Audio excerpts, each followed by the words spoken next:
Mr. K. Vijayanand, IAS Special Chief Secretary, Energy Government of Andhra Pradesh. Mr. David Moyer, Public Affairs Officer, U.S. Consulate General, Hyderabad. Mr. D. Ramakrishna, Past Chairman, CII Andhra Pradesh and CEO of F-Tronic Systems. Mr. Srinivas Satish, Head CII Andhra Pradesh. We have Mr. Commissioner Siva Gunda, Vice Chair, California Energy Commission, joining virtually with us today. Ms. Clara Gillespie, Senior Advisor to the National Bureau of Asian Research, and Mr. Sujay Ghosh, Vice President and Country Managing Director, First Solar. Ladies and gentlemen, friends from the media, today I believe we have more than 100 participants joining with us in this program across the globe, mostly from the United States. Friends from the media, a very good evening to all the participants and to all the attendees joining virtually with us from the US. On behalf of CII, a very warm welcome to all of you to the Renewable Energy Speaker Series with a focus on advancing renewable energy cooperation between India and US. The presence of Mr. K. Vijayanand, Special Chief Secretary Energy Andhra Pradesh, is very encouraging for us. Thank you so much, sir, for taking out time and participating in this important series. It also gives me an immense pleasure to welcome Mr. David Moyer, Public Affairs Officer, U.S. Consulate General, Hyderabad, to this session. This session is the first one in the Renewable Energy series that is being organized in partnership with the U.S. Consulate, Hyderabad. Our aim is to create a sustained engagement between India and the US towards building a consistent narrative and creating an enabling environment for greater collaboration in the renewable energy sector. We are grateful to the support for this initiative and look forward to continue to build this partnership. I'm also delighted to welcome our esteemed panelists joining virtually, Commissioner Siva Gunda, Clara Gillespie, and Sujay Ghosh in our midst today. It is still quite an early morning for them, and they have been very kind enough to accept our request to address this series. India has demonstrated a tremendous commitment during the Glasgow COP26 summit to make India carbon neutral and achieve net zero emission by 2070. Despite growing rapidly for the last 2 decades and lifting millions of people out of poverty. India's commitment at the COP26 is noteworthy as it tries to strike a balance between meeting energy security for its over 1.38 billion people and at the same time meeting net zero target by 2070. In last 5 years, India's renewable energy capacity has almost doubled. India today has a total capacity of 157 gigawatts of renewable energy, out of which 48.55 is solar, 40 is wind, 46 is large hydro, 4.83 is small hydro, approximately 10 gigawatt is biomass, and approximately 6.7 gigawatt is nuclear. It will not be unwise to say that this is not a time of competition, but of collaboration, growing through partnerships, finding common ground, and ensuring collaborative success is the key. Timelines are very tough and mandate is very urgent. It will require collective strength of all stakeholders, all renewable energy sources users, and to create a very sustainable and a green earth. Since 2005, the US and India have engaged in productive bilateral energy dialogue as energy cooperation has become one of the fastest growing areas of strategic and commercial partnership. With India expected to account for about a quarter of the growth in global energy demand through 2040, we believe that diversification of resources, the advancement of energy technologies and increased connectivity across the Indo-Pacific region will help ensure India's energy access and security.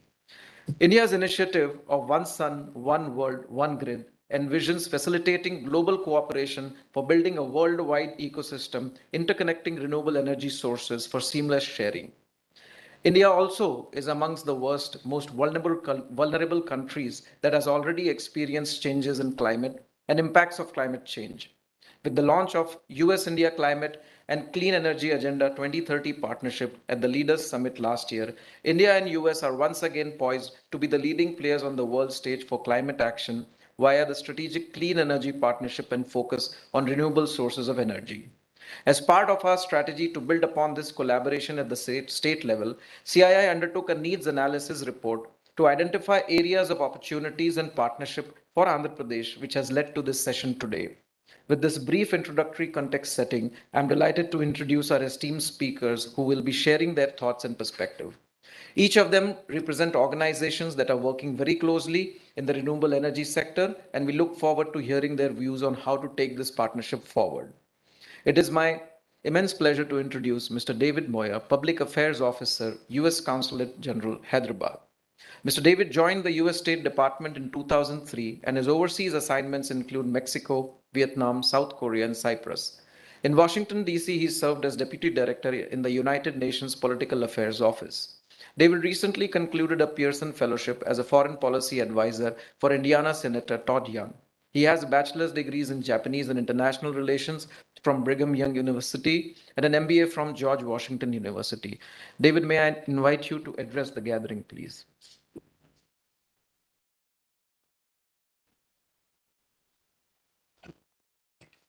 Thank you, Niraj, for that very lovely introduction. Secretary Mr. Vijayanand, Chairman Niraj, and our other distinguished panels on the dais. It's great to be here with all of you and with all of you here this evening.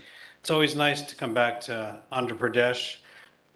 Because of the long history of our relationship between the United States and Andhra Pradesh, I quickly feel at home here. So just in a short conversation with Niraj, I learned that both he and his wife did their graduate studies in my home state of Pennsylvania. So it always feels nice to come down to Pradesh and where we have such a long history. And also this year, I just want to note the US and India are celebrating our 75th anniversary of diplomatic relations. So you'll see me with a little pin here to remember the long history of our two countries, and I look forward to an even brighter future. So as you heard, I'm David Moyer, the Public Affairs Officer at the U.S. Consul General in Hyderabad. I would just like to thank our partners, the Confederation of Indian Industries, for putting together today's event on our behalf. Last year, we came up with this idea of organizing a speaker series focusing on exchanging renewable energy best practices among the United States, Andhra Pradesh, and Telangana. Our objective was to support the two states in their quest to become leaders in India on renewable energy by developing proactive policies and introducing reforms. So one way of doing this is to facilitate conversations like this that will hopefully lead to partnerships and collaborations in renewable energy. We had originally planned that this would be a virtual event, but thankfully the pandemic is giving us a bit of a break and we're able to convert it into a hybrid format. Now, you might be asking, what is in it for the United States if Andhra Pradesh adopts more renewable energy? Well, we all know energy plays a major role in the global fight against climate change. In the Paris Agreement, India is committed to an intended nationally determined contribution target of achieving 40% of its total electricity generation from non-fossil fuel sources by 2030. In other words, India has set a target of installing 450 gigawatts of renewable energy by the end of this decade. The United States and India have a long history of collaboration in the energy sector.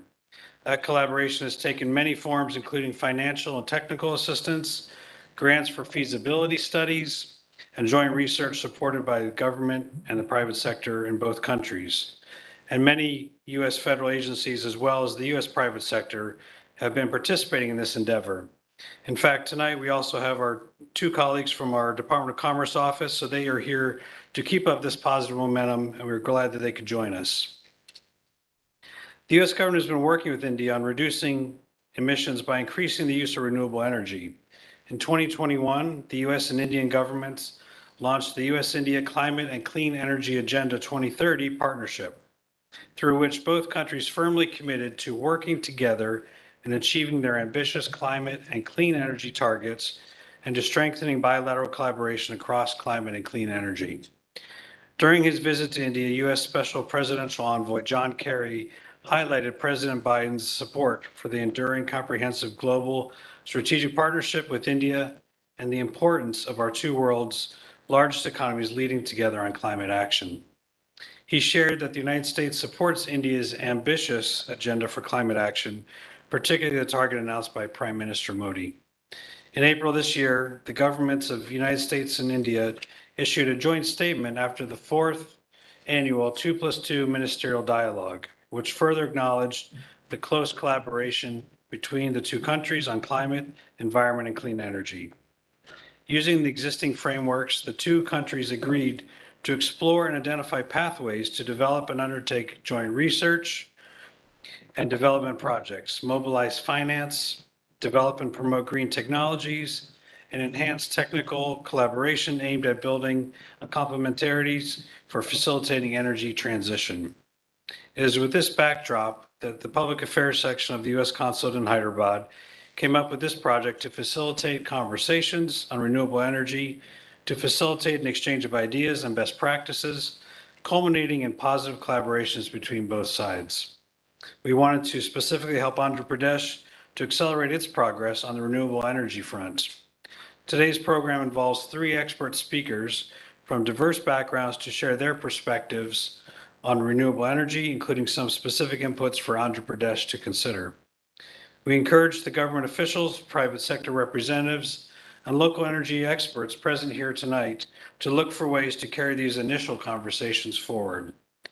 Before I conclude, I want to thank our 3 experts in the United States, Commissioner Siva Gunda of the California Energy Commission, Clara Gillespie of the National Bureau of Asian Research, and Sujoy Ghosh from First Solar for taking time out of their busy schedules to support this event today.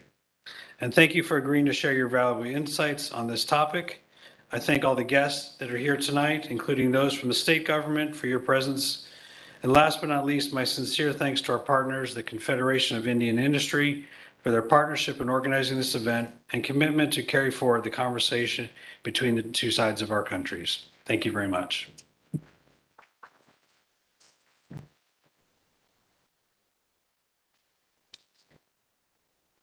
Thank you, David, for your address. It is my pleasure to invite Commissioner Shiva Gunda, who is serving his first term on the California Energy Commission. Shiva was appointed in February 2021 to serve as the Energy Commission's public member and was later appointed to Vice Chair in September 2021. He is the lead commissioner on energy assessments. He has served as manager of the Demand Analysis Office and Deputy Director for the Energy Commission's Energy Assessments Division.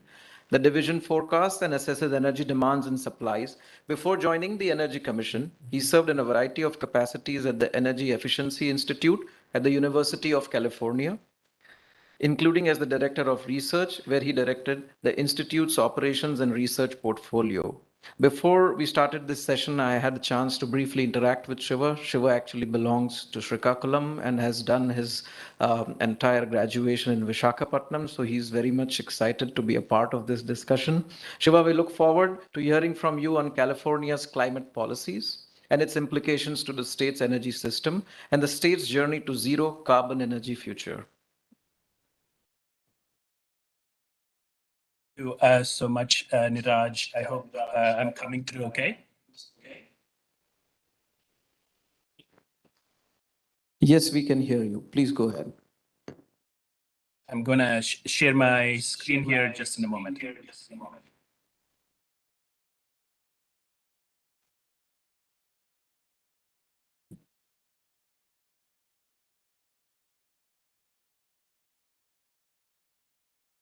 Could I be given the share rights here?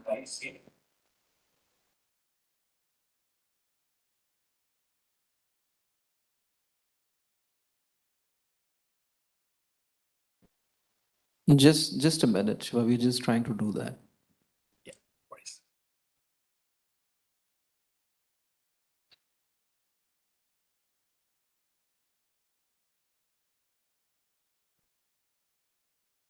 Yes, Shiva, you have the rights.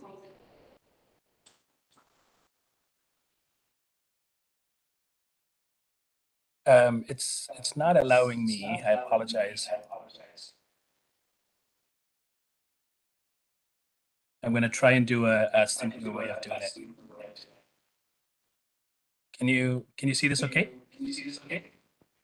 Yeah, it's visible. Okay.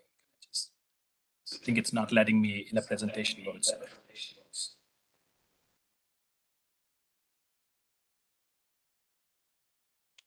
Okay, thank you. So I'm going to just get kicking here. At a high level, first of all, I just want to thank Akanksha, Kumar, Suchita for helping me get to this event. And I want to thank the wonderful stage setting that happened at the top of the event today, with Neeraj kind of setting the stage, as well as Mr. Moyer kind of providing the broader context of the collaboration between India and US. And it's a wonderful privilege to be here with the other esteemed guests here, Mr. K. Vijayanand, Ram Krishna, as well as Mr. Srinivas Satish. Thank you so much for having us here. As Neeraj mentioned, I'm one of the 5 commissioners at the California Energy Commission. I was appointed earlier last year to look over some key core areas around energy transition for California, but also equity and reliability implications of the transition towards the clean energy grid. So that's what I'm going to focus my high-level comments on. So California's entire energy policy is really based on the climate setting, on decarbonizing the overall economy. So if you, just as a context setting here, if you look at California's greenhouse gas emissions, I know that not much has changed here. Most of the values are pretty similar. You look at transportation at about 41%, that's on road. But when you look at the 24% of industrial, it's really, about 10% of that is refineries. So overall in California, when you look at climate policies and the implications towards decarbonization, you're looking at about 50% of the greenhouse gas reductions having to come from transportation. And about 15% is currently coming from the electric grid, which includes both in-state generation, but imports as well from other neighboring states. And the building sector, the residential and commercial together, is roughly about 14%. So when we look at the California's context and looking at decarbonization, there's obviously a huge focus on transportation sector. But as I'll show in the next slide here, what that means for the electric grid. So what you're seeing here is 4 different sets of pathways to get to a decarbonized future in California. This work was done in 2018 as the governor was putting out some important proclamations, as well as the legislation was passing to look at the decarbonization strategies. So the 4 things that we looked at here, just a reference case, business as usual, but looked at a high electrification future where large swaths of the economy is going to be electrified, including a lot of light-duty vehicles, but also buildings. And the clean fuels or clean molecules are for those industries that are hard to electrify.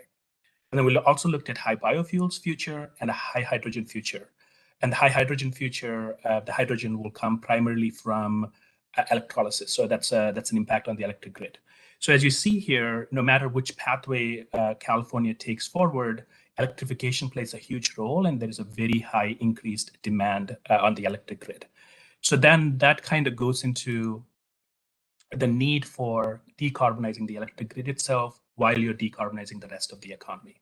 So just kind of setting then the California's climate actions, we have 100% carbon-free electricity by 2045. That's a state goal, along with carbon neutrality by 2045 as an economy. And that's where you have a high growth of electric loads coming from. Because transportation is an important element of that, 100% ZEVs by 2035, like anything sold in California in 2035 and after has to be 100% clean energy vehicles, but also doing it in a way that we protect our lands. So there's about a 30% of land, making sure the land is protected by 2030. And finally, one of the key emerging pieces is thinking through what an offshore wind planning goal for California could look like, because that's a big opportunity for California. Obviously, California is not doing this alone, as Clara's here from Oregon, her neighboring state. So, a number of states in California have independent goals on the pathway to clean energy. So collectively today, 51% of all the population in the United States has some sort of a clean energy mandate. So when we come down to California, then we have there is a distinction between renewables and zero carbon. The way we think about it, the renewables, which broadly fall under our renewable portfolio standard, are primarily a mix of solar, wind, biomass, small hydro, as well as geothermal. Those are what we call the renewable resources under the RPS mandate, which is the Renewable Portfolio statute that the state has put forward. But as you move towards a clean energy goal, a zero carbon goal, we also include existing nuclear as well as large hydro. So just kind of giving you a progression over the last decade or so in California. In 2013, we were looking at about 22% renewables penetration from on an energy basis. In 2020, we have reached 34%, and then we have a goal to get to 60% by 2030 on the way to our 2045 zero carbon goals. The overall percent of zero carbon in California oscillates a bit depending on how much hydro we get, depending on the rainfall we get in any given year. And then kind of going into now the policy that enables fundamentally the clean transition of electricity in California. We have this landmark legislation called the SB 100 or the Senate Bill 100, which became a law in 2018. And it sets the following goals, which are extremely important to some of the points that Neeraj made. It basically sets a goal for 2045 that all retail electricity sold in California has to come from zero carbon resources, 100%. And it also advances the RPS goal, or the Renewable Portfolio Standard goal. Previously, it was 50% by 2030. Now the law says it's 60% by 2030. It also requires the key agencies, so the CEC, which is the California Energy Commission, CPUC, which is the California Public Utilities Commission, as well as the California Air Resources Board, which looks over the air quality impacts of California, to use every lever we have, every existing regulation and policy lever we have to really advance this goal as quickly as we can, and reporting every 4 years on the progress and where we are, where the opportunities are. So just going to give a snapshot, given that we have a lot of industry colleagues here today. The main technologies that we are looking at that are well in our kind of viewpoint are obviously a continued growth of solar, but also looking at offshore wind, along with wind onshore and some of the out-of-state collaboration in California regionally.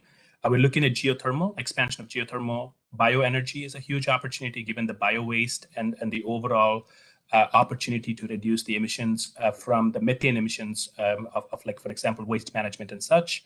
Huge opportunity for fuel cells. In terms of hydroelectricity, we don't think of increasing the amount of generation on the grid in terms of hydroelectricity, but really looking at how best to use it. Same with nuclear. We don't look at new nuclear in California, but if there were to be nuclear development, let's say in Utah, that's looking at small modular nuclear, that would be an import opportunity for California. This is an opportunity just to think about the scale of the development. Today in California, we have about 10 gigs of solar in state California, that is utility scale, and another 10 gigs rooftop. We expect the solar resources to grow up to 70 gigawatts by 2045 in California. Overall, storage is going to be a huge opportunity. That's another 50 gigawatts. When we look at storage, we're thinking about four-hour storage. And then long duration storage, we would lead a lot to. And on the top of that, another big opportunity for us would be wind, especially offshore wind.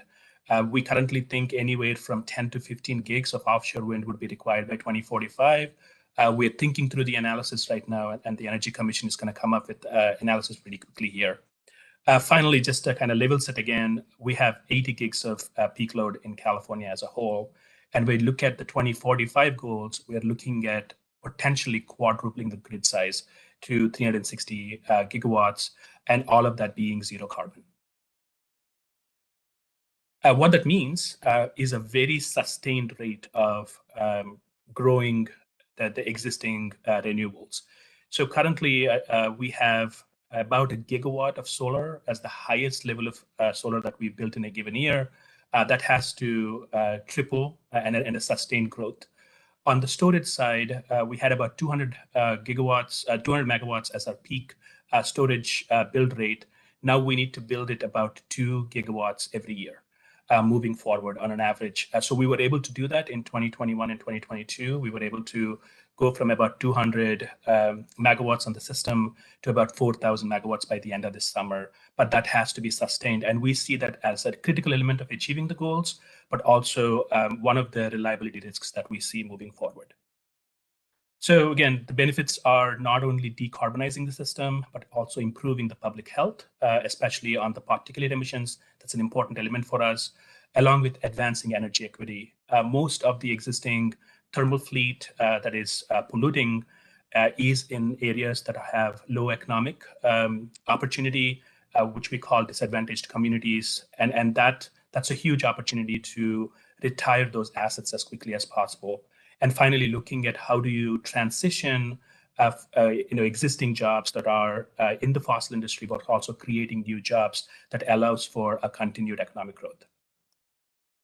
Some key takeaways. I'm going to skip this real quick here, but the fundamental point is this is achievable from a California standpoint. This is definitely achievable, but it requires a diversity of resources, like Neeraj mentioned at the top. It's really looking at a variety of resources that can all work together really well to make sure we can balance the grid. And then kind of just, I wanted to end with a couple of themes here. So when we talk about clean energy transition, the governor often speaks about it in 4 terms. He talks about clean, reliable, affordable, and equitable grid for all Californians. And that's an important element. So as we move forward, if we have reliability risks along the way, it really sends a bad signal on both the economic side, the impact of that economically, politically, but also sends a signal that this is not possible. And with California, as we try to take charge on advancing this, we really want to do it as reliably as possible. And one of the core issues there is really the demand volatility that we begin to see because of climate change. Recently in 2020, we had our first blackouts, our load shed events in 20 years. And most of the load shed events really came from an extreme heat event that happened along the West Coast. And that heat event was a 1 in 30-year event or a 1 in 70-year event. And it was a regional heat.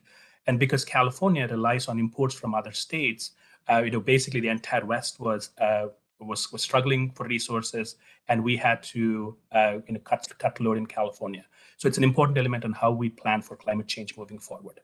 But also looking at existing supply, some of the core issues are the mix of resources. So I would like to direct your attention to the chart on the side here, which basically shows the load, the demand on the grid minus the solar and wind. That's what we call the net load on the system. So when you take out the renewable portion of the load, because we have more and more and more solar in the middle of the day, you begin to see this huge dip in the middle of the day where you have excess solar generation, one leading to curtailment, but also towards the end of the evening, because you have so much solar and it's rapidly dropping off, you have this humongous need for an increased ramping of resources. And those resources have to be dispatchable. And right now, the thermal fleet, the existing natural gas power plants, is what helps with that ramping. But as we move forward, that ramping has to come from clean energy resources like storage or other dispatchable resources. And that has been a problem for California because we haven't had enough storage on the system to really meet the moment. And that's a big issue. And another one is to make sure that we do not ill-time retirements. As you have more and more on the clean energy system, some of the gas fleet becomes uneconomical to continue to be in the market. So if some of those retirements were to occur, during times that you need them, that's a huge issue, and we're beginning to see it. And how do you retain that capacity during this transition? And finally, we have hydro situation that is highly uncertain, and thinking about those variable resources, how they perform under different climate conditions. And finally, the third part of it is about climate, about adding clean supply.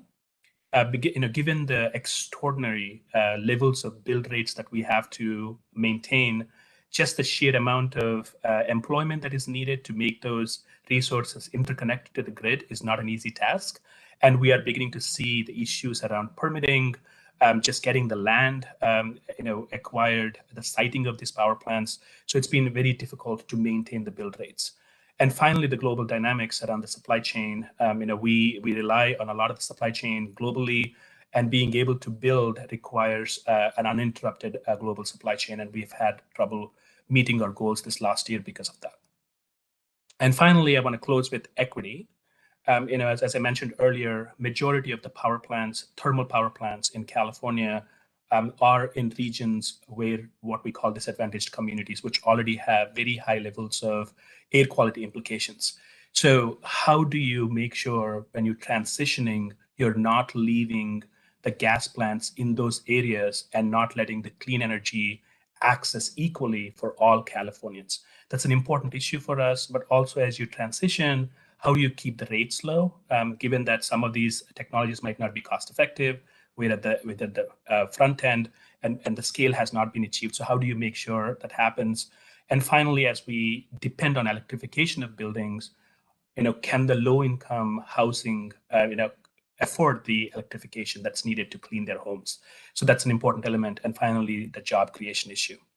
So I want to leave with the takeaways. In summary, diversity of resources is extremely beneficial, especially at this time when we're figuring out how the technologies are going to perform.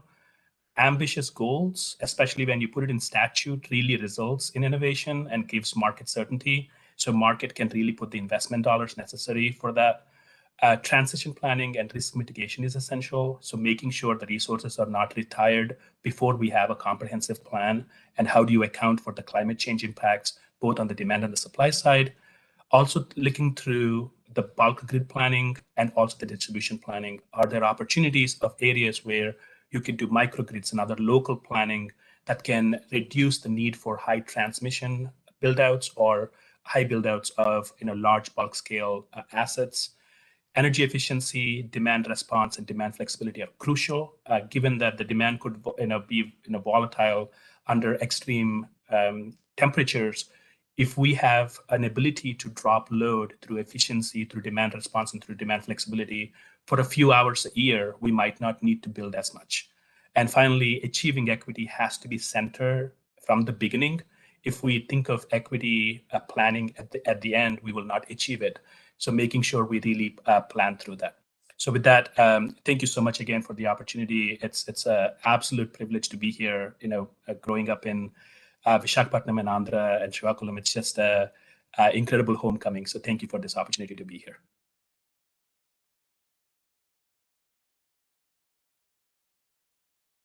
Insightful presentation, especially seeing the plan of California going net zero by 2045. It's a pretty ambitious target.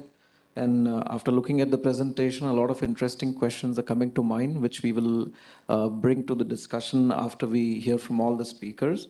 Next planned speaker is Clara, but I believe Mr. Sujay Ghosh has to leave a little bit early, so we'll have to, first invite him. Mr. Sujay Ghosh is a Vice President for First Solar and Country Managing Director for the company's India operation. Sujay joined First Solar in 2012 and has supervised the build-out of the company's India business, resulting in an overall installed base of 2 gigawatts of cadmium, I do not know, CDTE thin film PV modules. He is responsible for execution of all the company's investments in India, from development of utility scale solar assets from 2014 to 18, to now implementing a greenfield vertically integrated 3.3 gigawatt per year thin film PV manufacturing facility in Tamil Nadu. Sujay has over 30 years of industry experience in India and joined First Solar from GE, where he was the regional general manager for GE's energy, power, and water business. Prior to joining GE, Sujay worked for 13 years in Tata Honeywell Industrial Automation and Control Systems. Sujay, we look forward to hearing your thoughts on how solar can be a strategic energy source in the renewable energy mix for India as well as the world, and policies that will encourage investment towards a globally competitive and a reliable solar PV manufacturing ecosystem. To you, Sujay. Thank you, thanks to Government of AP for inviting me and First Solar to this session. I appreciate Clara for giving for me. Thanks for the flexibility. So what I wanted to discuss was very briefly three things. One is why solar strategic energy resource. What's the need for resiliency in supply chain, and certain policies which we would look at for building that resiliency in countries like India. So in terms of the strategic energy resource, there's a very nice article from the International Energy Agency, which has been recently published. I would encourage all policy planners to take a look at that, which kind of highlights why solar would be the mainstream energy source. IEA predicts roughly a third of the global energy demand by 2050 coming from solar. Currently, it's at 3%. So that gives you going back to the presentation which Shiva made around California, if you expand that globally, it's very much the same story across geographies, right? If you look at from an Indian context, over the current decade, by the end of the decade, at least about 500 megawatts of our 500 gigawatts of our total installed capacity is supposed to be coming from renewables, which is roughly about more than 45% of the total projected installs. Of that 500, about 350 is going to be solar PV. The reason is very simple. It's by far the lowest cost energy on the grid between the two tropics. And, a lot of us talk about affordable energy. Today, solar is affordable. It's subsidy free relative to other forms of energy and is affordable. And it's definitely going to be the dominant energy source across countries, but mostly between the two tropics where the sun shines bright and you have a lot more sunny days than elsewhere. So, and because it's a strategic energy source, there's one very interesting statistics, right? Annual installs today, as we exited 2021, 150 gigawatts of solar was installed across the globe. By 2030, it's predicted that there'll be 630 gigawatts per annum of installed solar. So that gives you an idea of the sheer scale of the capacity build which is going to happen. And the other aspect of this industry is no surprise that 80 to 90% of the global supply chain for photovoltaics resides in China, and depending on what level of integration you're looking at. The other interesting number is that the combined trade deficit between the EU, India, and the US, which outside of China probably comprise of the three biggest markets for solar, was $25 billion last year, right? That gives you an idea of the dependency the other markets in the world have created on China, which is a combination of China's very stable and very targeted policy to create that dominance in the PV supply chain.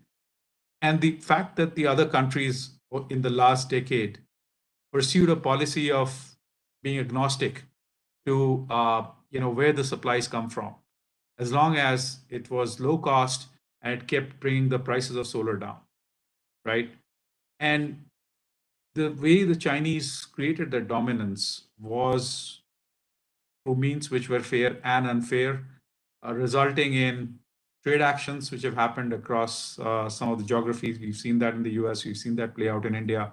There's been all kinds of issues around the use of forced labor in the supply chain. So, cheap isn't always the best. And I think that's what the world post-COVID has realized, that we've moved away from depending on oil and a handful of countries for oil to now depending on one country. And within that one country, 40% of the capacity comes from one province, right?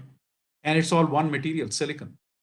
And so you've kind of created an alternate energy source, which is strategic, but the supply chain dependencies are concentrated in one country, which perhaps is not healthy and is neither sustainable as we look at the kind of build which the world's looking at from solar PV. And to add to that, post-COVID, cost of logistics has gone up. Historically, logistics costs used to be a very small fraction of the cost of the overall PV power plant. Today, it's at least about 5 to 6%, if not more. And I think that's also adding to a very strategic shift within the manufacturing community of solar in terms of technology, where people are looking at no longer producing it in the lowest cost to produce area, but looking at the lowest cost to serve the market. And so you're seeing manufacturing shift from maybe geographies in the Southeast Asia region where you had tax breaks and low cost labor to potentially countries like the US or India where there is more demand.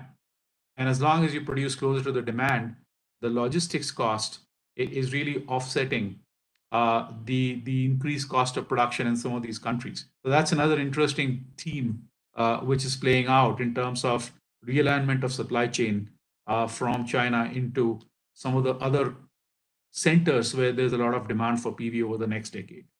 Coming to policies, I think from an Indian context, the first thing I would like to submit is we need stability of policies, right?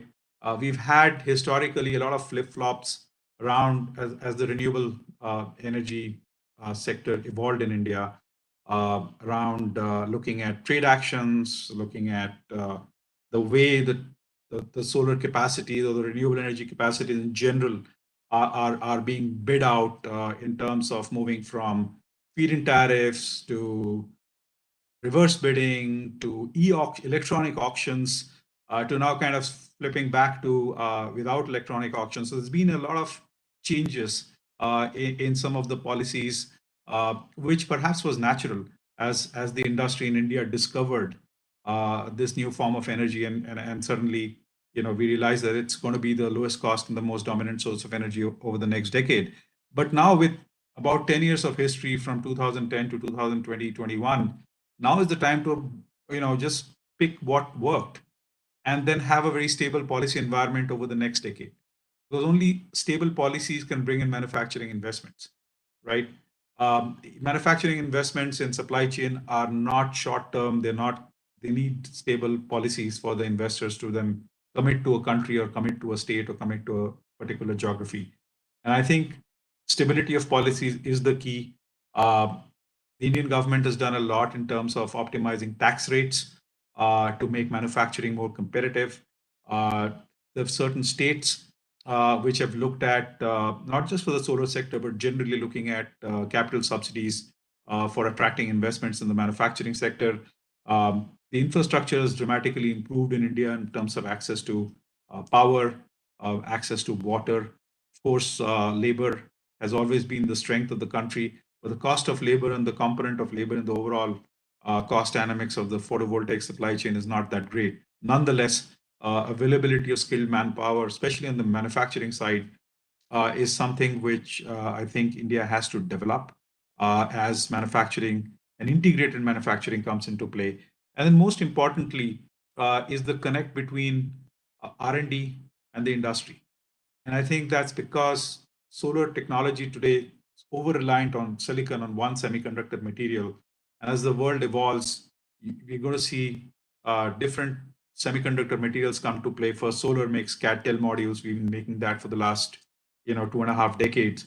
But perovskites are coming in, tandem junction cells are coming in. So there's work going on in terms of alternate materials, which could perhaps create new opportunities for innovation between countries, as well as then scaling that up and looking at how do you manufacture these technologies on a scale. And I think India and the US have a very common need. Both countries are looking at renewables in general, solar in particular, as the dominant energy source over the decade.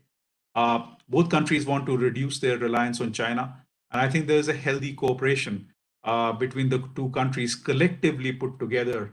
The aggregate demand between the US and India would be equal to, if not greater than, the aggregate demand for renewables and solar in China. And so I think there's a great opportunity for the two countries to collaborate. US has been working on a lot of technologies, trying to look at alternate materials. And then you have India as a destination where you could scale up, commercially scale up the manufacturing at a very competitive cost point and make the energy more affordable.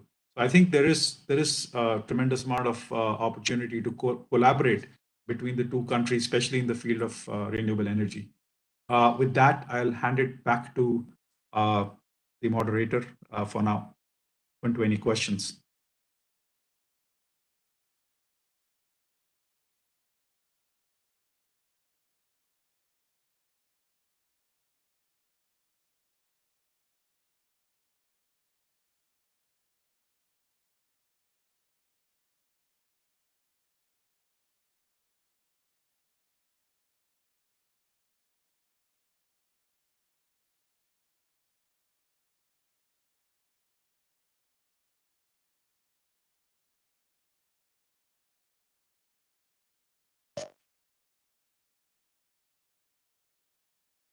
Hello, Hyderabad, can you hear us?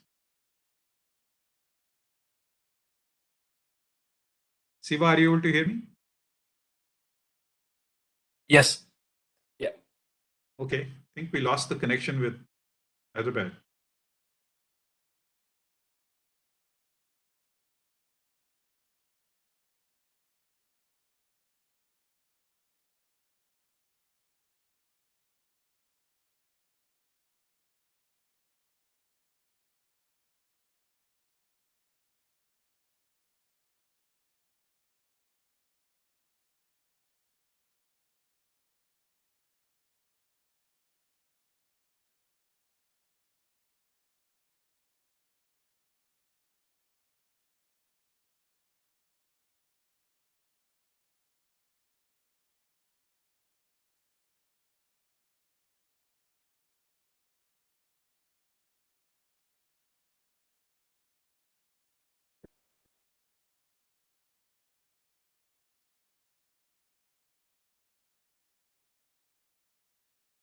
A minute, everyone. They're rectifying the connection in Hyderabad.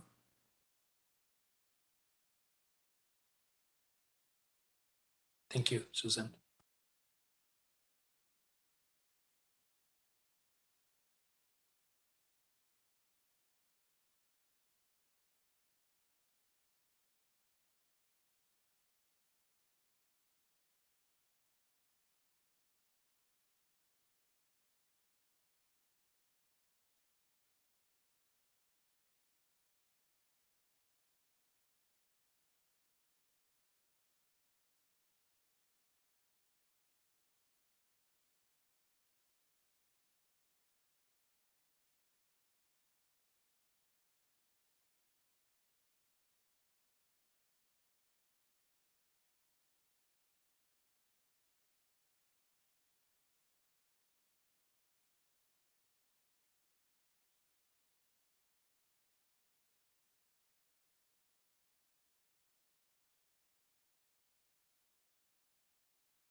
They can hear us, not see us.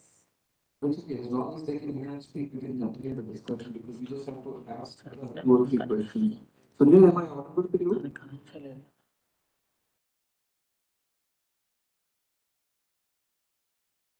But we're not able to hear him, so.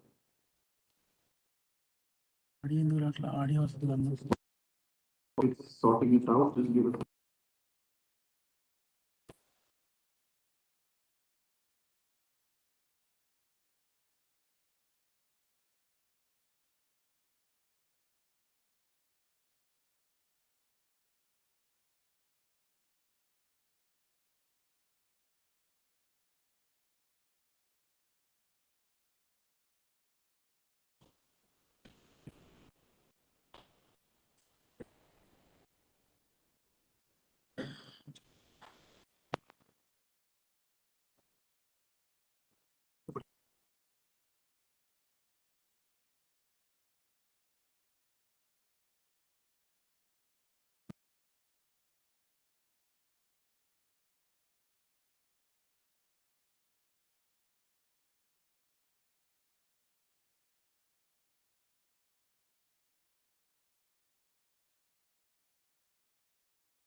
Small x, capital U, capital Q, capital G, small j, small p, small x, small m, 436, small x, capital U, capital Q, capital J,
the distinguished members on the dais, people who are participating virtually from different places, members of CII and friends. We'll go to the third slide directly.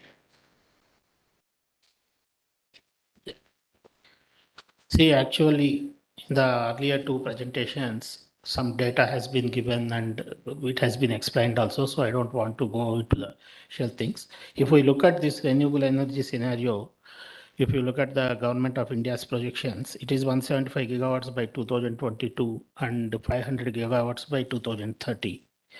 As on today, the installed capacity is around 113.23 gigawatts.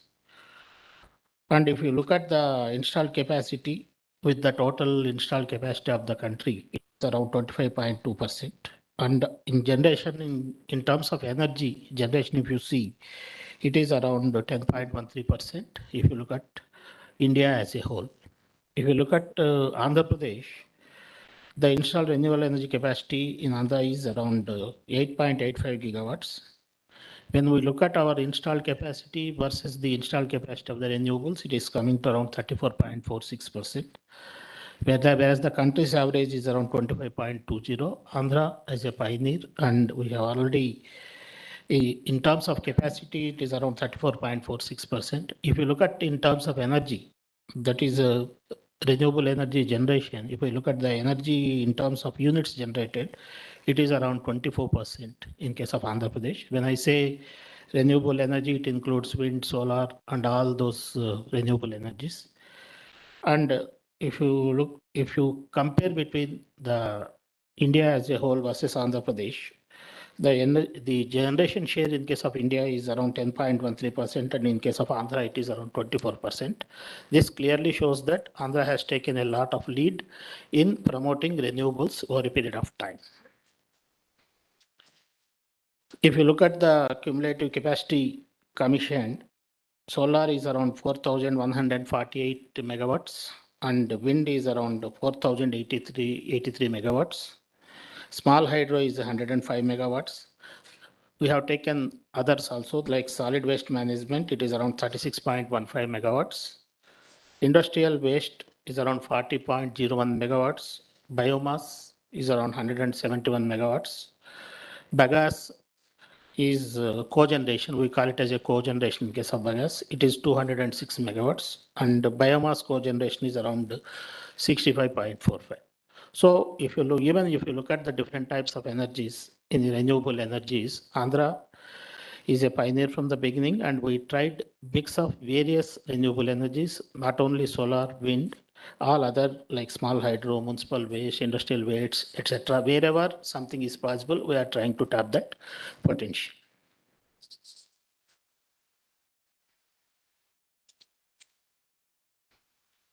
So see, if we look at solar energy, in case of India, in the solar capacity in the country has increased by more than 18 times in the last 7 years, and 2.6, if you look at the data, it is around 2.6 megawatts, 2.6 gigawatts in 2014. Now it is around 50.78 gigawatts by 2022.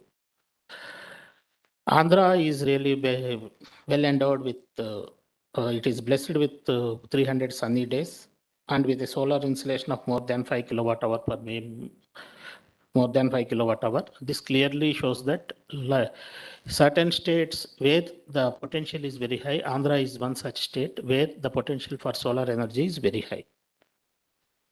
So looking at this, Andhra Pradesh has come up with the different models and different policies, and we started developing solar power projects. We started promoting them in different ways. One as solar parks. I'll come to each one by one later. And captive use for third-party sale, canal top and canal bund projects, grid-connected solar rooftop systems, and solar off-grid agriculture pump sets, street lights, etc. Yeah. Next slide. Solar parks. Actually, Government of India has come up with the policy of developing large-scale solar parks, may it be 1,000 megawatts or 1,500 megawatts like that. In the beginning, Andhra has taken a lead in this. The idea of Government of India was to develop around 40 gigawatts. AP, as on today, has developed 4,000 megawatts. And we have commissioned around 3,050 megawatts in different places as mega solar parks. One, we have a Kurnool Ultra Mega Solar Power Park. which is already commissioned and it's running. It's around 1000 megawatts. In case of Anantapur, which is one district where we have this number of sunny days are more and availability of solar radiation is also more. So there we have taken two projects. Total together is around 2000 megawatts in two ultra mega solar power projects. Both of them are running. And in case of Kadapa Ultra Mega Park, the infrastructure has been created and it is being commissioned in a phased manner. So if you look at the grid connected solar projects, if we year by year, in case of Andhra, we started up to 2010, it was only 2 megawatts. By 2014, we touched 81 megawatts. By 16, we touched around 438. 16, 17, and 18, you can see the numbers also, 1320 megawatts, 268 megawatts, and 870 megawatts. And 2019 around 505, like that on a continuous basis, we are developing these solar power projects over a period of time. Then we have also thought about utilizing the existing canals and canal bunds for the solar power plants. We have identified one canal bund on Polavaram Right Canal. We have developed a 5.426 megawatt canal bund solar power project. You know, these canal bunds, they are very, some canals are 30 kilometers, 40 kilometers, 100 kilometers. You have that area. And we tried it as a pilot basis to see whether we can have a canal bund and also floating solar power projects. So in case of this canal bund, we have completed 5.426 megawatt canal bund solar power project and it is running. It has been developed by the state generator, that is AP Power Generation Corporation. Similarly, some of the municipalities, urban local bodies and others also has taken lead because they have big reservoirs. You know, in case of urban areas, they have the drinking water reservoirs, maybe at Vizag or Guntur, whatever is the places, wherever they have the reservoirs, they have started. GVMC, Greater Vizag Municipal Corporation, has developed a 2 megawatt solar power plant. It's a floating solar power plant and it is up and running. Similarly, National Thermal Power Corporation has developed a 10 megawatts plant at Simhadri. It is near Vizag. Both are the floating solar power plants. Guntur also they have started. Another urban local body they have started, and it's being under implementation. It's in execution stage. Then coming to wind, in case of Andhra, wind is one of the potential has been identified in the beginning itself. With 100 meters mast height, we have identified around 44,229 megawatts availability of the generation. And later now taking into consideration the new technologies like the high mast systems and high capacity wind turbines, we revised it into 74.9 gigawatts. We have announced a solar wind policy in 2018, and we are in touch with Government of India and with CEA and even with other multinational agencies, and we have taken up green energy corridor to evacuate whatever is the wind energy that has been developed. And this green energy corridor has been completed, and AP Transco is successfully able to evacuate all those 4,000 megawatts, which is already connected to the state grid. In the policy, we have also made provision for repowering the wind and solar hybrid systems. We are also planning to promote wind solar hybrid projects for optimal and efficient utilization of transmission system, the existing transmission system, and also to reduce pressure on the land, to reduce the variability of the renewable energies. You know, wind comes in certain seasons, it is totally infirm. Whereas solar, you know, from morning to evening, it is also, though it is predictable, but it is also infirm. If you can have some kind of hybrid wind and solar together, maybe with some battery or without battery, or maybe with some hydro energy attached to it, this variable renewable energy can be handled efficiently with the existing grid system. So that is the idea with which we are planning to promote wind solar hybrids along with either battery or with some kind of hydro systems. As I mentioned earlier, we have crossed more than 4,000 megawatts in case of wind power projects in Andhra Pradesh. Then, of course, as I mentioned earlier, we have small hydropower projects also, less than 25 megawatts, where we have invited a lot of private players. We have an installed capacity of 105 megawatts of these small hydropower projects. Then this biomass energy, though now because of the availability of these raw materials, though now this has not, we are not very, though we are wherever it is possible, we are trying to utilize bioenergy, but practically speaking, getting this waste material also is becoming difficult and it is becoming a little bit costly. So as on today, the entrepreneurs who are whom we have promoted, we are able to do around 171 megawatts of biomass and 206 megawatts of bagasse and another 65 megawatts of cogen. Waste to energy is one major thing which we have taken up in case of urban local bodies. Already there are two places where the urban local bodies have identified the waste and they have also in consultation. It's basically we did it with a private player. It is not by the municipality. And a PPA with a tariff also has been agreed upon between the developer and the distribution companies. So both of these units, one at Vishakhapatnam and one at Guntur, they are up and running. They are able to handle around 1200 tons per day of municipal solid waste. The technology they have adopted is mass incineration only. And tariff, this is a specialized tariff which regulator has agreed in case of the waste to energy projects, taking into consideration the kind of environmental, to avoid environmental issues in case of urban local bodies.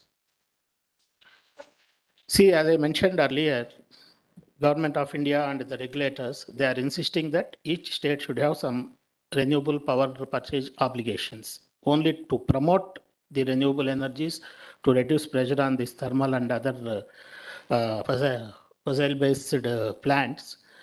For a period of time, the regulators are insisting that we should promote more renewable energies, and they are giving to the distribution companies and to the generators certain percentages which they have to achieve as far as the renewable energy is concerned. If you look at it, in case of Andhra Pradesh, by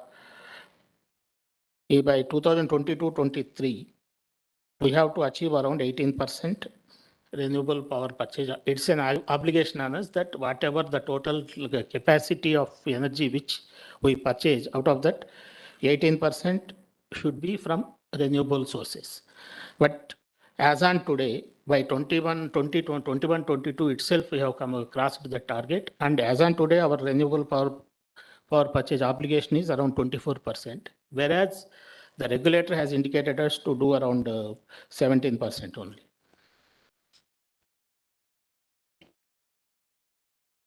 Yeah. See, I don't want to go in deep about the policies, but there are certain policies are also available, like Renewable Energy Export Policy 2020. Briefly, the idea is state as an aggregator with a nodal agency will aggregate the land, and the land is available on lease basis for any developer to come and establish a solar power plant or a wind-based power plant, so that he can export that energy to the outside also. Nowadays, see, lot of states where they have a problem with their renewable energies. So there is a possibility for those states, they also can become green by taking power from the state. So the energy can be exported from the state to some other states, to some other places where their renewable power purchase obligations are less, or where states would like to become more green, where states would like to become where states would like to promote renewable energy. So the idea is here we develop a land, we are planning and we want to identify around 5 lakh acres of land over a period of time, so that it can be given on lease basis to various developers. They can establish their units, they can connect to the central transmission utilities, CTU network, and they can export to the other states. This is one major policy which a lot of people are also showing interest, and we have already approximately around 4,000 megawatts. People have shown interest and they are asking us to provide land. So these projects, we also said they will be totally exempted from obtaining any no objection certificate or consent for establishment under pollution control laws and other laws. And interestingly, in this case, the land lease has been fixed as 30,000 rupees per year, per acre.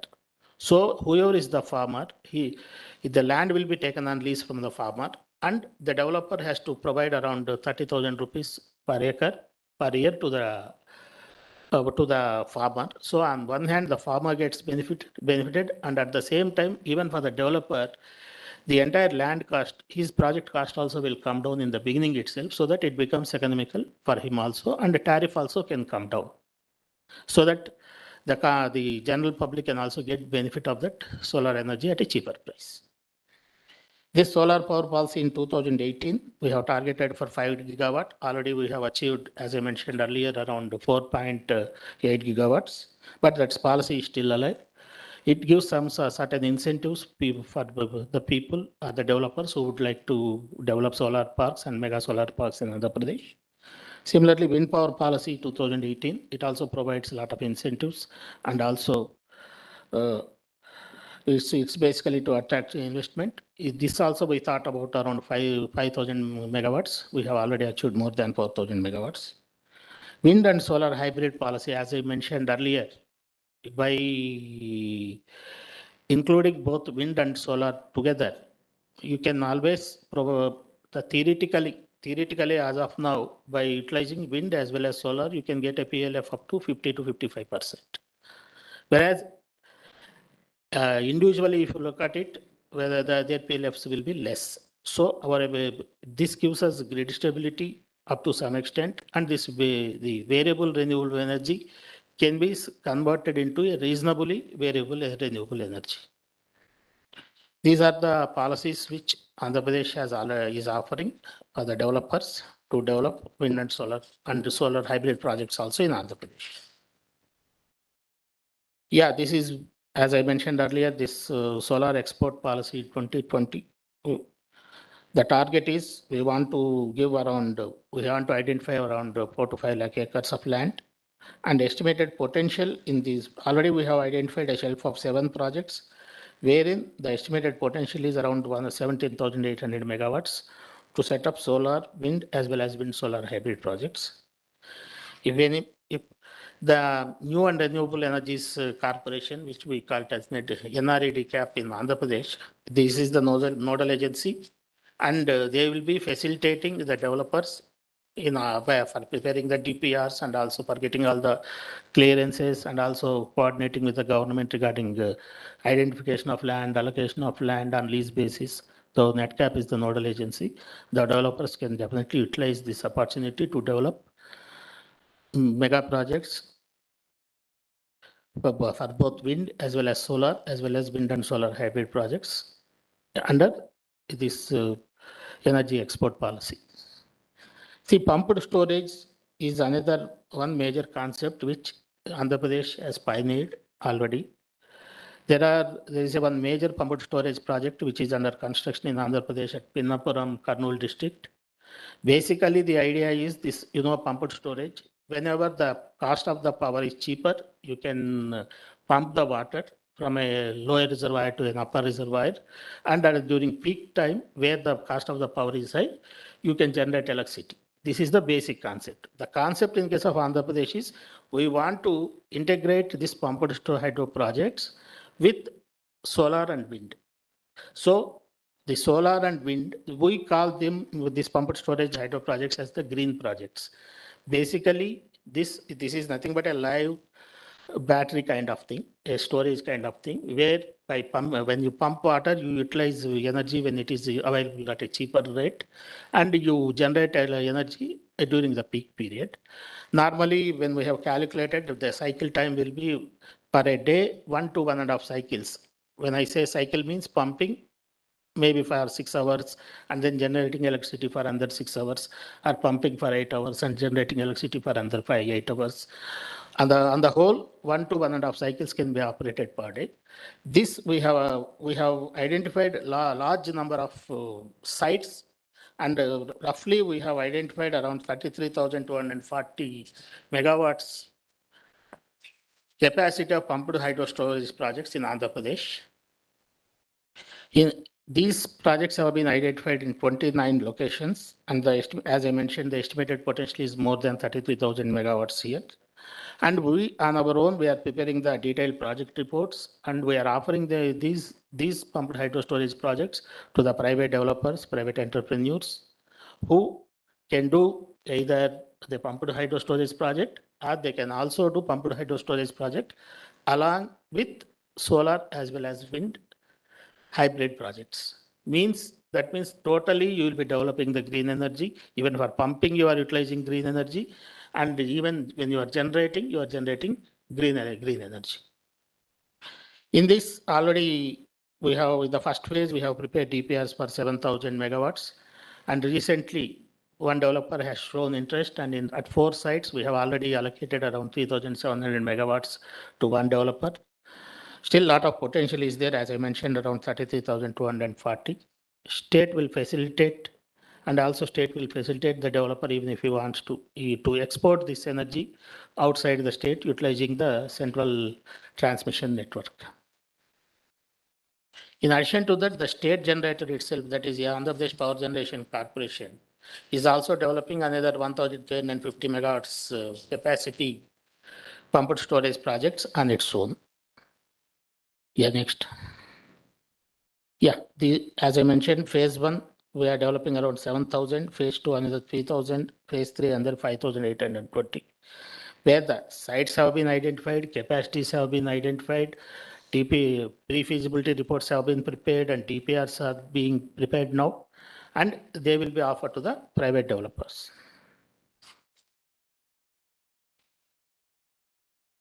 Of course, electric mobility is another one in which Andhra has started in the early beginning itself.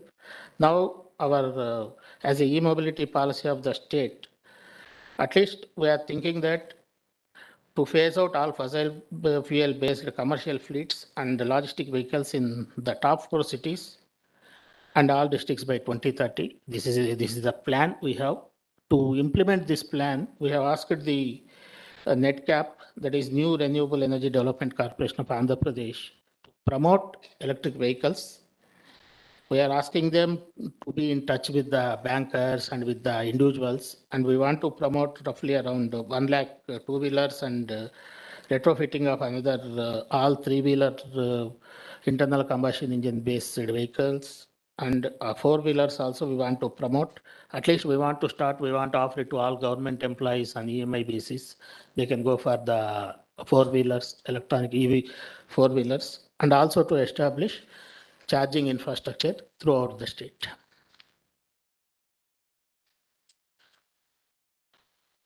So if you look at this data, by reducing, if you deploy 1 lakh electric two-wheelers in the country, in the state, then you can see all those details. Per year, per two-wheeler, it is 1,138 kg of carbon, and you can calculate for the entire 1 lakh, and you know the kind of benefit both the environment as well as to all of us.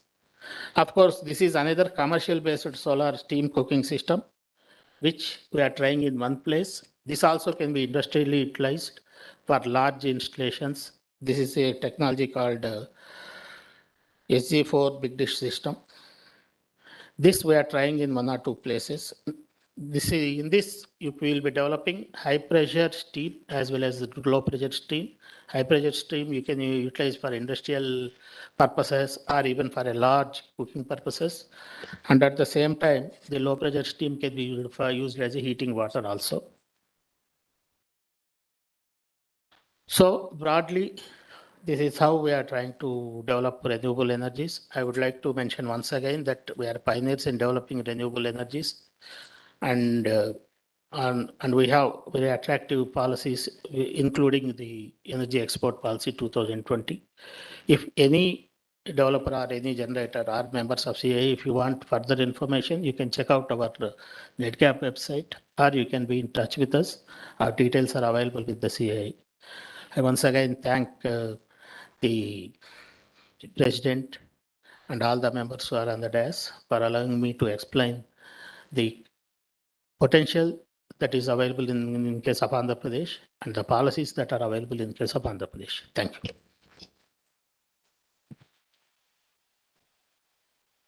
Thank you so much, Mr. Vijayanand, for giving all the participants in today's session an insight, especially a couple of projects which are very novel, like the canal project, the floating project that have been done. And I hope that all these small initiatives, which are though small in nature, cumulatively can add to the diversity in the renewable energy mix. Our next speaker is Clara, who's been waiting for some time. I'm so sorry, Clara, because of the glitch. Clara is a senior advisor to the National Bureau of Asian Research. She serves as the official US delegate to the Energy Research Institute Network, an East Asia Summit linked network whose inputs are designed to inform the formal East Asia Summit process. Her subject matter expertise covers topics ranging from technology policymaking to energy security to geopolitical trends in the Asia Pacific. She's the author of numerous policy essays and reports, including Charting a Course for Future of US ROK Energy Cooperation, 2022, Investments in Energy Transition, Strengthening the Power Sector in South and Southeast Asia, co-author 2021, and US-Australia Energy Cooperation in the Indo-Pacific, 2020. Previously, Clara served as a Senior Director for Trade, Economic and Energy Affairs at NBR, and has also worked for the US House Committee on Science, Technology and Space, Detica Federal Incorporation, now a part of BAE Systems, and the American Chamber of Commerce in China. Clara, we look forward to hearing your views and perspectives. Thank you so much. And can everyone hear me okay? Great. Well, Yes, I'm we can hear actually, you. oh, good. I'm actually quite pleased to be speaking at the end of the list because for my remarks, I'm going to be taking a step back and looking not just at the United States, not just at the US and India, but rather the wider Indo-Pacific. And to that end, over the past several years, I and my organization have conducted several major studies examining power sector outlooks in this region. That at a high level have ID'd what might be boiled down to roughly 4 core challenges with implications for renewable energy development in the region. These are challenges related to getting to the right energy mix, to developing the right infrastructure, to improving human capacity, and to bolstering investment in environments. So for the remainder of my remarks, I'm going to be touching on these issues in a little bit more depth in the regional context, as well as talking about some of the core tasks that this suggests ahead, and then conclude by returning to the issue of how and where US-India cooperation can fit into this picture. So with that in mind, and to dive right in, is that kind of first challenge of the existential question of what getting to the right energy mix actually looks like. To an extent, the issue here is becoming less and less about whether an individual country in the region has a vision for accelerating its clean energy transitions. We've already heard a little bit about the net zero strategies announced by India and the United States. We've seen additional plans to that effect announced by China, Japan, South Korea, Vietnam, Indonesia, the list goes on.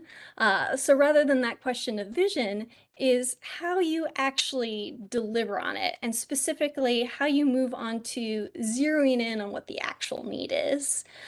In my own personal capacity, one of the more humbling initiatives that I've been a part of in the last few years is some regional energy modeling that looks at country by country in the East Asia Summit and tries to say, what's the available data that can help us estimate what our projections are for needs? What do we know on GDP growth expectations? What do we have on demographic data? And then put that all together into a broad outlook that can be generally consistent and used by multiple countries. And we worked on this with government partners. We worked on this with academic partners. and getting a clearer picture of what's going on in the region, we have a sense, but there's still so much we don't know. There's still so much uncertainty in various aspects of this. And maybe to bring this back to India and talk slightly about some of the implications of this uncertainty.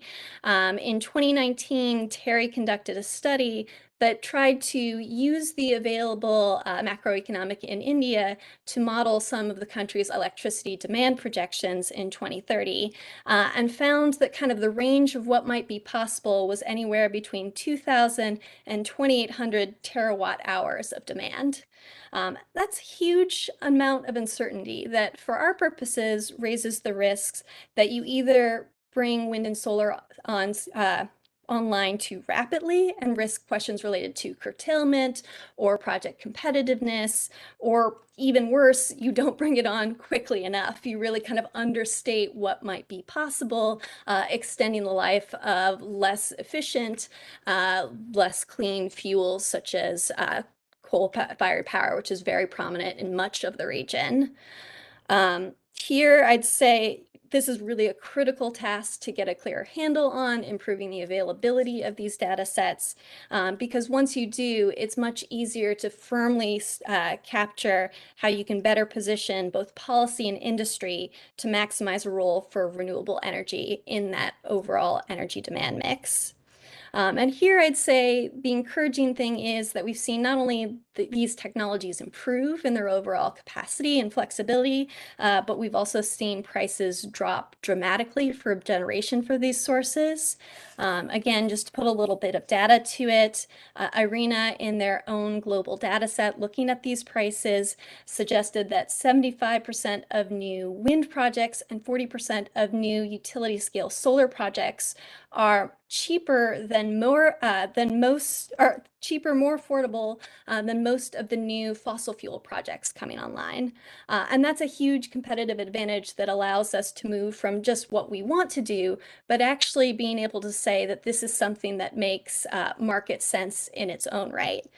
The challenge here, though, again, in getting back to this right mix question, is how you tackle some of the things that we're still seeing in these signals that can undermine how markets can pick up on this.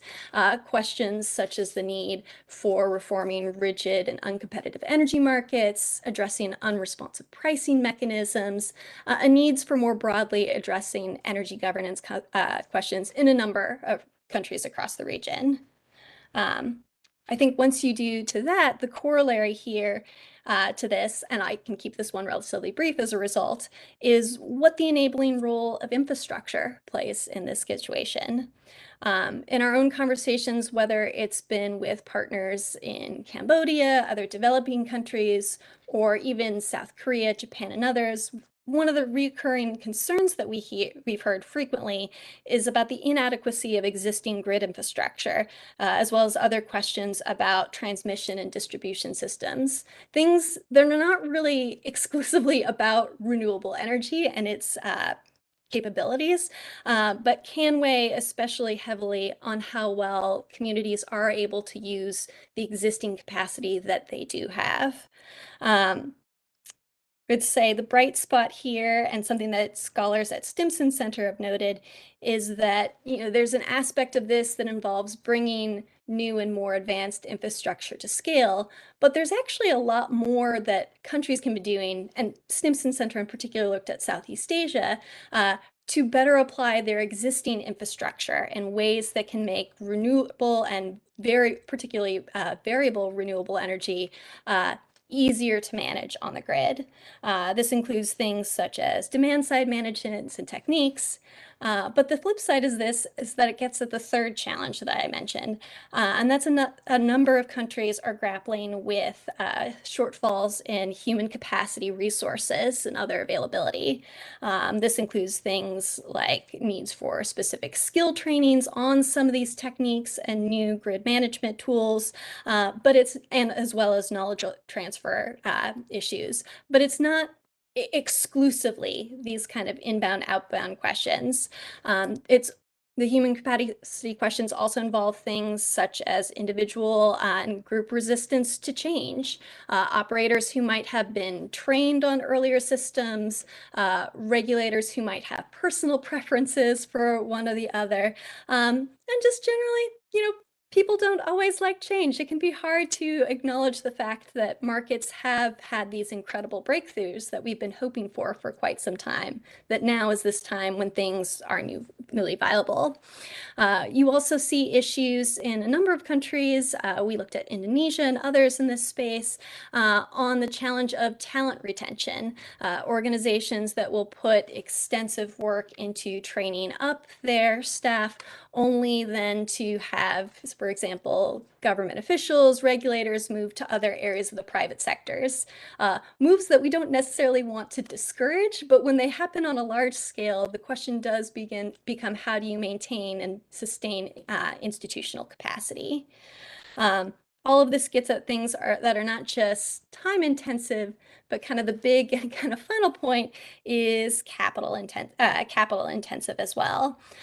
Maybe just to offer one capture of what this looks like, the Asian Development Bank did a study several years back that said between, I think it's 2016 and 2030, developing Asia alone will need roughly 26 trillion in infrastructure investment related to energy. And while that's a huge number, I think the strong participation that we've already seen and interest in this workshop suggests that there is interest in filling this need, both among policymakers and how they apply state budgets, but also in the private sector. If you get the market and policy environment right, if you can address questions about how to make projects more bankable, lingering challenges on why some efforts have been challenged in bringing to scale. We can talk more in the discussion here about some of the positive changes we've seen in Vietnam and other places that have really, with the same technologies, but adjustment in policy and other systems, really seen incredible and rather rapid ramp ups in these tools. So, bringing this back to the last question, what does all of this suggest about how we should think about prospects for US-India cooperation? Maybe two things. The first is that there is a lot that we can do in a purely bilateral context. I share the sentiment that a couple of our speakers hinted at, that we've really seen US-India cooperation on energy issues and our bilateral partnership taken to the next level in the last couple of years. And that's whether you're talking about this new strategic energy partnership that we've designated, the recent bilateral statements that we've had come out, or also just some of the things that we've seen in the private sector cooperation involving groups such as FICCI, as well as other research institutes. That being said, oh, and there's also, a lot we can do in terms of learning from the best practices of these other countries that I mentioned, even before you talk about if there is a need to think about broader regional engagement. But I'd argue there is, and a significant benefit to it, because for some of these challenges, even though there are things that we can do alone, there are ways that we could be more effective by either sharing resources, coordinating norms and standards, or just more broadly working on some of the challenges that we don't have clear answers to yet. This can involve things such as in human capacity spaces. We've already seen researcher exchanges involving Japan, the United States, the Philippines. My own organization, NBR, hosts a program as part of Asia Edge, where we work with officials and other private sector experts from South and Southeast Asia to kind of share what the United States is doing in these spaces, as well as learn what different economies in the region are doing as their own best practices. There's questions about how we tackle infrastructure needs, both scaling up, thinking about cross-border opportunities as a way to improve efficiency, boost trade as well. And then finally, a number of emerging challenges.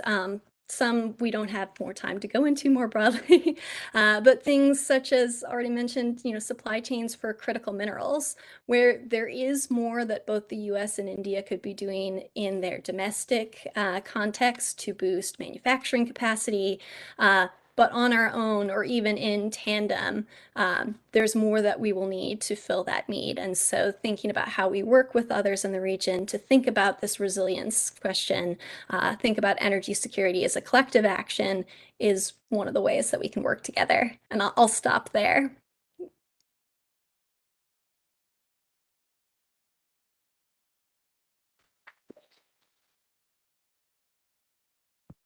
Thank you, Clara. Thanks for your address. I think you already answered a lot of questions that I was planning to ask to all the speakers post the presentations. We would like to now invite questions from the audience for the interactive session. Request you to kindly raise your hand, people who are present here, and just ask the question. Online participants also are going to send the questions through the chat box.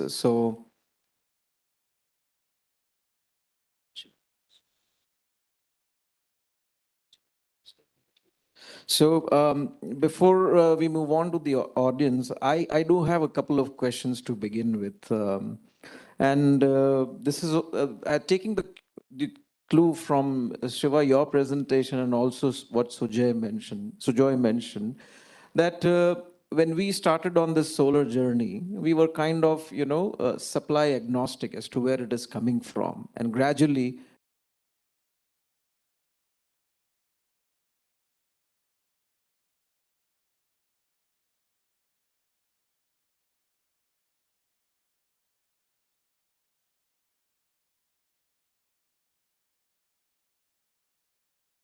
again, when we look at the current battery technologies, again, we are dependent on very specific 2-3 supply sources. So how do we not again get into this situation wherein, we have already done this in the last decade, and if we again become kind of supply agnostic for the battery storage system, which is right at the heart of making renewable energy sustainable 24/7, what would be your suggestions? And this is open to the floor to all our speakers. Maybe we can start with Shiva, then with Clara, and then sir with you, whatever are your thoughts on the same. Yeah, thank you, Piyush, for the question. I think just as a example of the situation on the supply chain, so California, I mean, obviously I'm going to speak from the perspective of California and then try to expand to US as a whole.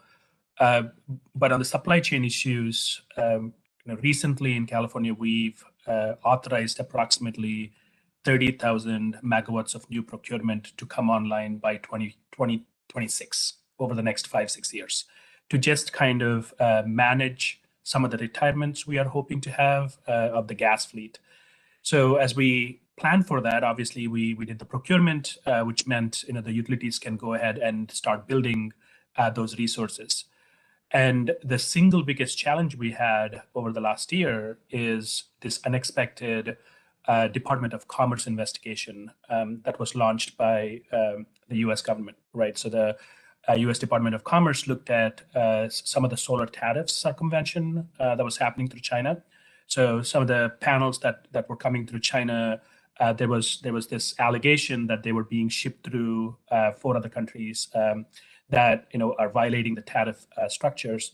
So instantaneously, you had developers essentially stopping all project development, right? Because now the tariff's going to retroactively hit up to 250%. So that just kind of points to the need for robustness in the supply chain, the need for opportunities to be able to source from multiple places, taking into account the emerging policies, right? Emerging policies around tariffs, but also emerging policies around, the labor standards and such. So I think, to your point, the initial reaction for me is keeping supply agnostic but robust is extremely important. So I would that's kind of how I would frame that answer.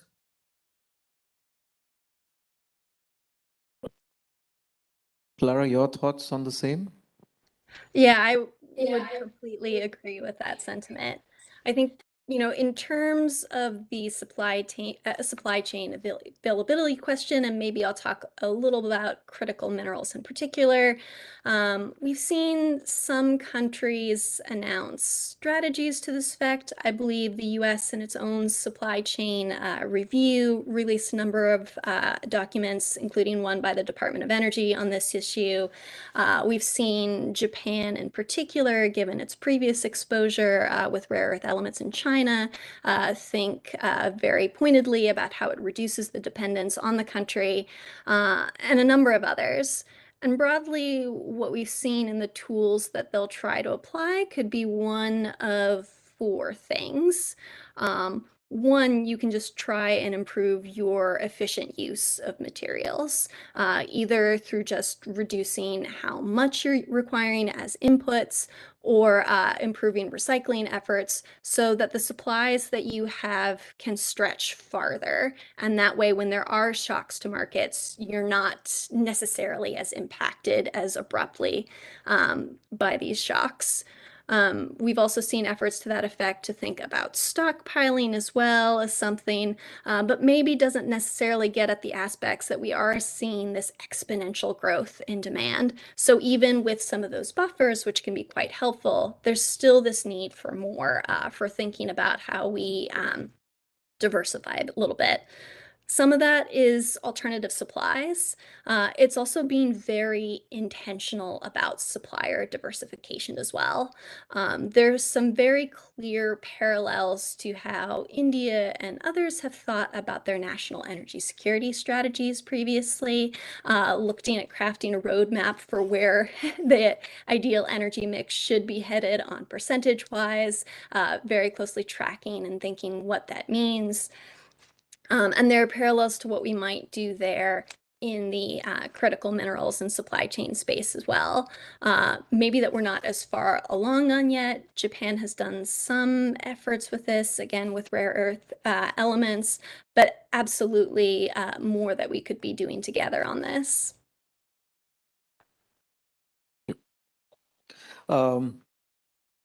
Shiva, again, taking a cue from your presentation, it showed that there is practically no, renewable energy coming from the hydrogen side, whereas over the last 10 years, and I've been going to Europe in the Hanover Messe, which is very heavily focused as far as hydrogen fuel cells are concerned. And over the last 7-8 years, we have seen that Europe has kind of gone in a different way, whereas they're more emphasizing on hydrogen fuel cells. So what do you see that panning out over the next decade in terms of the mix of renewable energy?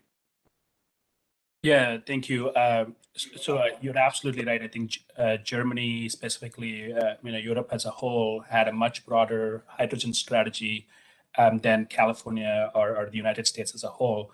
But there's a couple of big things that are changing. The recent, the Biden administration put out the opportunity for developing what they're calling the hydrogen hubs across the country.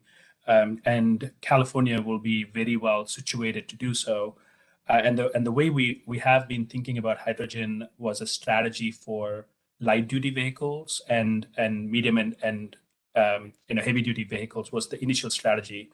But now, given that there is huge implications for the power sector, the big part of hydrogen economy has been how do you make it? There's variety of colors of hydrogen, blue, green, gray, but really thinking about how do you produce the hydrogen in a way that it really is zero carbon, right? So that's one. And then the second part of it is the transport issue. The existing pipeline system that is used for gas transport in California and the States is not readily available for hydrogen transfer.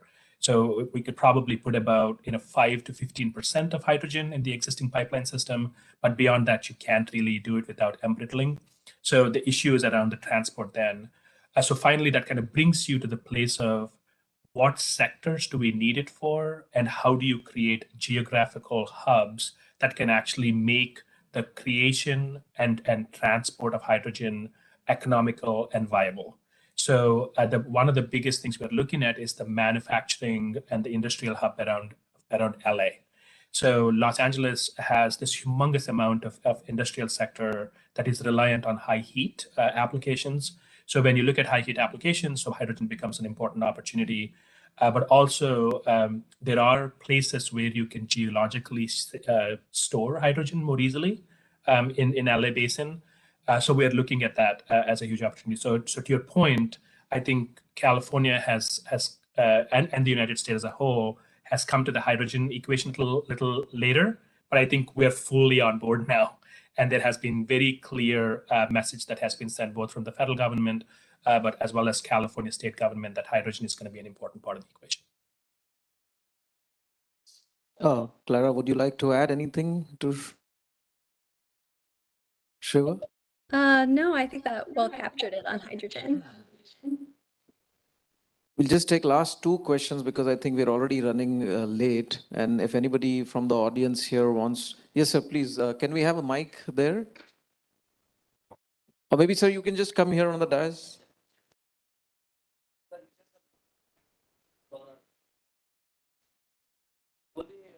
Only government, I mean, idle lands or any private customer offer some under 200 acres land?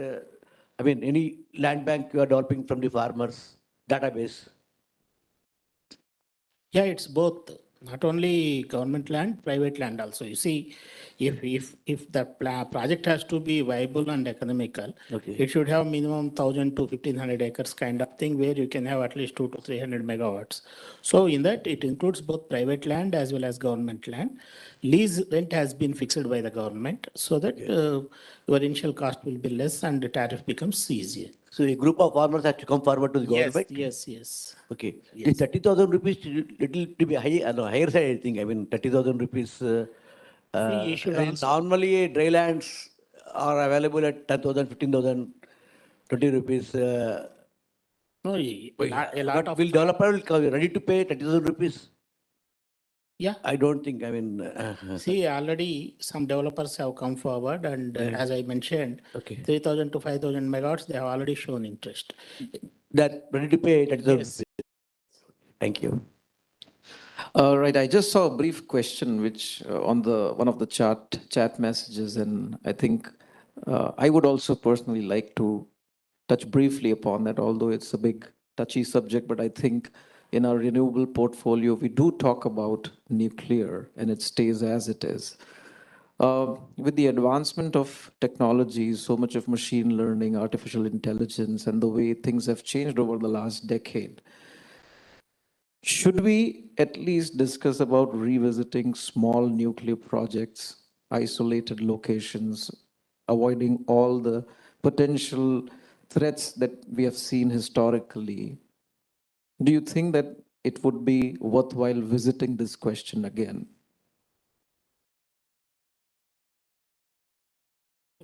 Neeraj, thank you for framing that as a controversial thing. So I will 100% accept that first. So California has a moratorium on nuclear because of the safety implications. So we have a moratorium on not developing any more nuclear until the safety issues around nuclear are resolved. Especially given that the state, has seismic activity, it's important to really think through not only how do we dispose of the used materials, but also how do we build them safely? So that's the first kind of high level piece. The second piece around nuclear has been the cooling side. Typically, nuclear is cooled through ocean water, and the impacts of bringing that water in for cooling and then disposing that off has a lot of impact on the marine life, and that has been an important issue in California. But on the counter side, there are two things. When we did the modeling, when we look at providing in the model, assuming like a generic, firm zero carbon resource, such as nuclear, right? So if you say I can come up with something that's firm, that's zero carbon, and I'm going to put it on the grid, the need for renewable development, especially solar and storage, significantly drops. So given in California that we also have land constraints in building as much solar as we want, it is a very useful thing to think through in terms of zero carbon resource. The second thing our nuclear power plant, the last existing nuclear power plant, was supposed to be retired in 2025. And the governor just sent a signal that we would want to have a conversation with the legislature to extend the existing power plant, recognizing the need for more zero carbon resources during this transition. And finally, on the small modular nuclear, there has been a lot of development on the small modular nuclear. There has been a number of interest in the United States as a whole in development of those resources. For us, specifically a neighboring state, Utah, where we do import power from, it's something that we are actively watching the development and will be using that in California if that comes to bear. Thanks, Shiva. I would just like to hand over the session to our past chair, Mr. Ramakrishna, because we're already overboard by 35 minutes. But before I leave, I just wanted to leave everybody here, all the participants online and here, that the enthusiasm for going towards the renewable energy and the recent successes that we have had is enormous. But still, I feel that a certain portion of the consumption can be easily substituted by solar power. But still, for industry, 24/7, it's still a big challenge. And the way things have happened, and the Ukraine war brings this to the forefront, is that there is a slight disruption. Geopolitical instability leads to a lot of disruptions in a lot of nations. We have seen, even though we may not want to acknowledge or want to invest, there has to be a phased out strategy for thermal power from the mix, because the investments today are continuously going into renewable, whereas there has to be a policy advocacy of how thermal should also be phased out in terms of all state generating plants across the globe to migrate from smaller units to 1,000 megawatt units to make it more efficient and less carbon and having less carbon footprint. Because the knee-jerk reactions is what lead to a lot of disruptions for many nations, which are still far in order to meet up their power consumptions through all the sources. So that's it from my side. Thank you so much. I'll just like to hand over the mic to Mr. Ramakrishna for the vote of thanks. Good evening to all of you. Mr. K. Vijayanand, IAS Special Chief Secretary, Energy and Government of Andhra Pradesh. Mr. David Moyer, Public Affairs Officer, U.S. Consulate General, Hyderabad. Mr. Neeraj Sarda, Chairman, CIA, Andhra Pradesh. Commissioner Siva Gunda, Vice Chair, California Energy Commission, and Ms. Clara Gillespie, Senior Advisor and National Bureau of Asian Research, and Mr. Sanjay Ghosh, Vice President and Country Manager for Solar. Ladies and gentlemen, friends from the media, that was the extremely engaging discussion, and we got some invaluable insights into some of the best practices and success stories in the renewable energy sector. The biggest challenges, some of the people said, one is a skill and knowledge is one of the bigger challenge which all of us has to look into it, because the solar is still not area which many people getting a knowledge and doing even R&D also. There, one side is a semiconductor side and the deep R&D, other side is a storage side R&D, and the other thing is how to implement the things. Even the consumption side R&D also will make it a more what is called a carbon neutral. That means if you are able to save something, you will be able to generate more. That is a 1:2 combination which everybody talks about. As two large growing economies, there is no doubt that India and US will continue to widen their engagements through partnerships, because India and US has a more close relations in multiple dimensions. So this type of engagement will help a lot. Our sincere thanks to Mr. Vijayanand for your time, and CI look forward for working and support the government in this crucial sector, especially reducing the carbon footprint. That's one area, and another is we have our Godrej Green Building Center which can closely work with the government and even our industries also.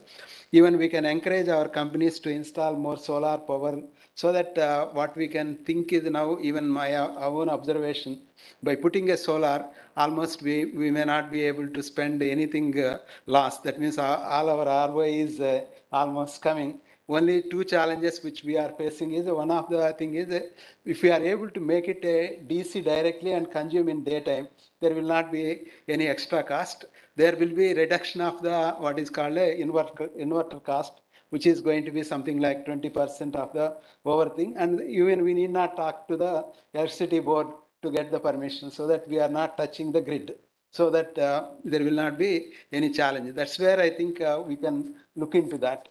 Similarly, once we go into the DC, my own observation is we'll be able to save 20% of the power if you, instead of using a AC, especially in lighting or any of the even computers and all that also. It has been our privilege to collaborate with the U.S. Consulate Hyderabad. Since we sincere thank you to you, Mr. David, for your support. I would like to especially acknowledge the effort put by Mr. Senthil Tirupati, Public Diplomacy Section, U.S. Consulate General Hyderabad, for his time and effort towards the successful organizing this program. Thank you. I especially thank Mr. Panelist Siva, Clara, and Sujay for their valuable insights. May I also request all of you to share your feedback, so that we'll be able to improve our programs in the coming future. With this, we now come to an end of this session, and I would like to invite all our people to join dinner. Thank you all.